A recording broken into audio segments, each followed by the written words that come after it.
Hey everybody, quick update video. Class is flying by. I can mark time by how quickly the Copa America and the Euros are flying by. Today, Spain played, so I'm rocking my Spain jersey. Vamos España! And I'm recording this to give you a few updates on how things are going to wrap up.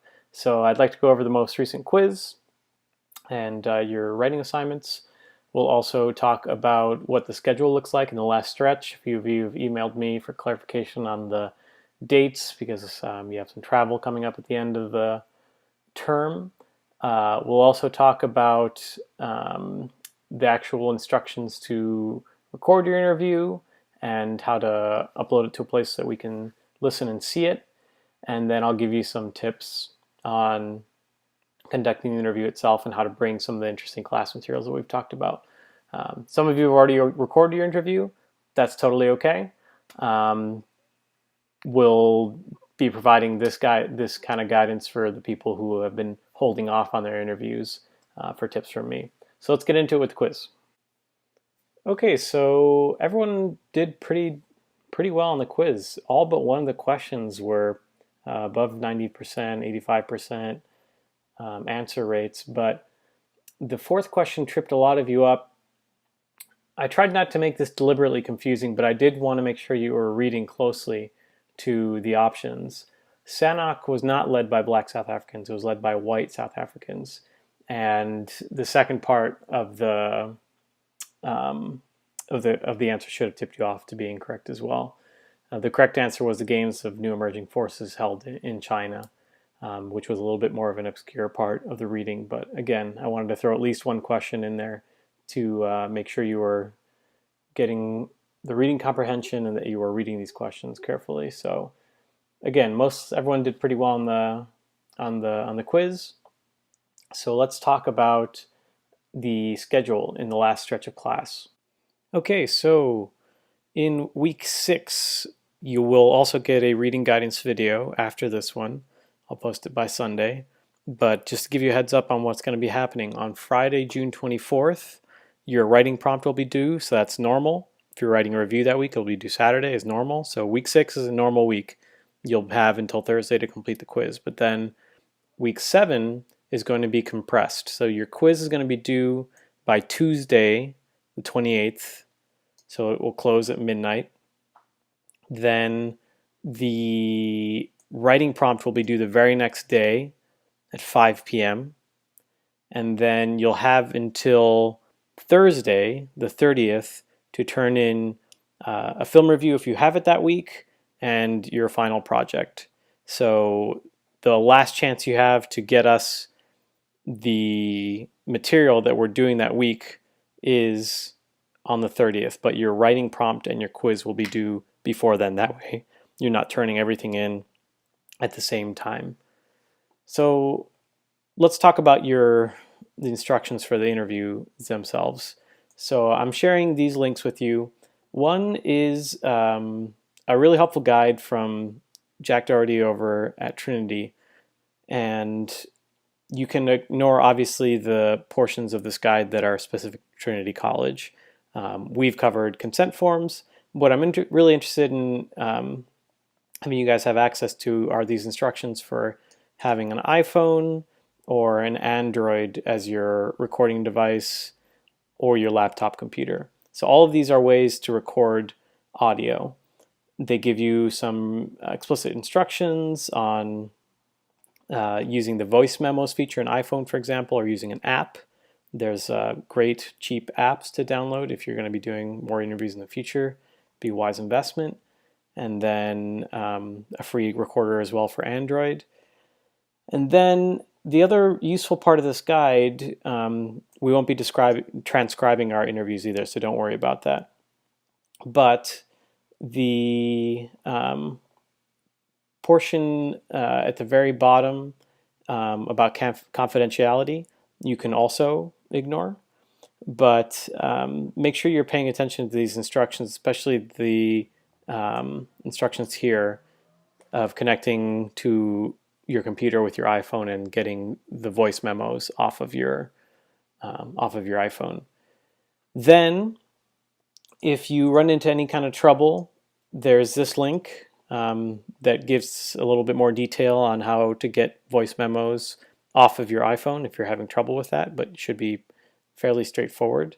And then we have instructions on how to upload audio to YouTube. So many of you have probably uploaded content to YouTube before or have a vague idea of how it works. Here's some explicit instructions on how it works.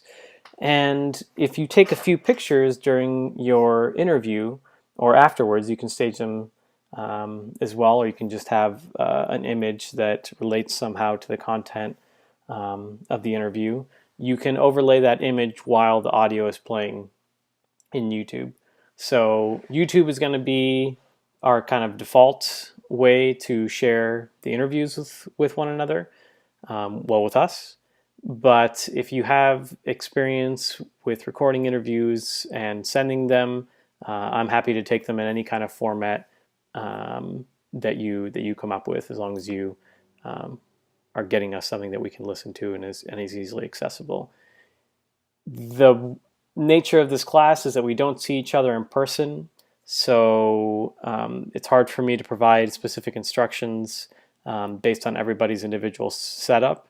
So please kind of bear with me here and do your best to either get access to the materials you need to record the interview, and to kind of self-help with the instructions on how to get from recording it to putting it online. But if you have exhausted all of your options, you've done some Googling, and you're not able to figure out what the next step is, please do send me an email, and I will do my best to help you out in getting you squared away to share the interviews with us. Let's talk a little bit now about the actual interviews themselves. You can be very familiar with somebody. Many of you have chosen to interview family members, and they can be a great public speaker, but it's surprising how in a one-on-one situation, when somebody has a microphone in front of them, they kind of get to tend, they get tripped up. The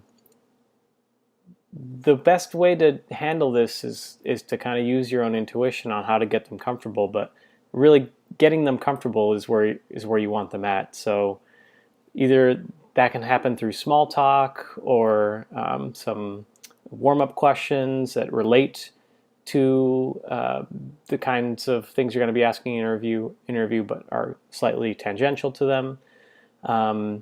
Or just stopping and asking them if there's anything that you can do to make them feel more comfortable, or if they want to try again. So patience, trying to make them feel comfortable, getting them talking, those are kind of some solid tips to help them give you the best interview that they can. The other problem that a lot of novice interviewers get into is not letting their interview subject speak for themselves. So you'll get excited about something that you're hearing them talk about, and you'll want to interrupt and say, yeah, and I remember when blah blah blah. It's in a conversation, it's natural to do that sort of thing, but people will keep talking if you've shaped your questions well, and if you have made them comfortable and make them feel that you are interested in what they're saying. So even if there is a lull and it seems like they're still thinking about what they've just given you an answer to, don't jump in with the next question. Let them keep talking. Let them reflect. Let their eyes, kind of go into their memory and see what they come up with. The last part is, if you feel like you're close to getting them to where you want them to be in terms of topic, or the kind of statement you want them to make about their opinion on something, try restating your question in another way. Don't make it a leading question, like that they have to agree with the way that you're framing the topic, but try asking the question again, but in a slightly different way. Or asking them, would you then say X or Y? Or just ask them, can you tell that to me again, but in other words? Or could you tell me more about what you mean when you said X or Y or Z? So those are some tips to keep them talking, and to get them maybe to a place where the interview seems to be dancing around and you really want them to talk about that one thing. As far as class material goes, I would, as you sit down or prep or email back and forth with your interview subject, just give them an idea of what you're interested in and what the interview will be about. You don't have to send your questions to them in a kind of an explicit way, but get them thinking about what the subject is.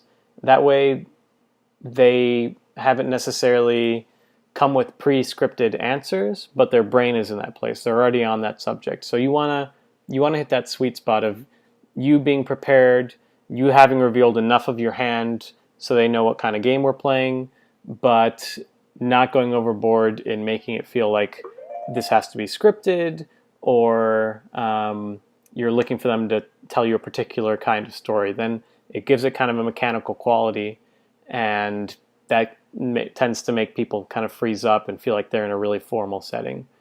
The last and most important piece of advice I have for all of you is to pick a smart location for these interviews so you can get the best possible quality audio. So while a coffee bar or a cafe seems like a really nice, interesting setting to talk to someone where they're going to be comfortable, there's other people at a coffee place. So you're going to have lots of noise, and that's going to interfere with the quality of your interview. So have a nice, quiet space, but one that both of you are comfortable in. You don't want to duck into a utility closet just because it's a quiet place to record. But spend some time thinking about where that place is, and then if it's in a place that's accessible to you, you can, of course, count on your prior knowledge of it. But if you have never been there before, go check it out and make sure that it's the place that you want to conduct this interview. If you have any questions that are specific to the kind of interview you're going to be doing in terms of the topic or the person you're talking to or the themes that you want to get out, please shoot me an email and I'll be happy to send you my feedback.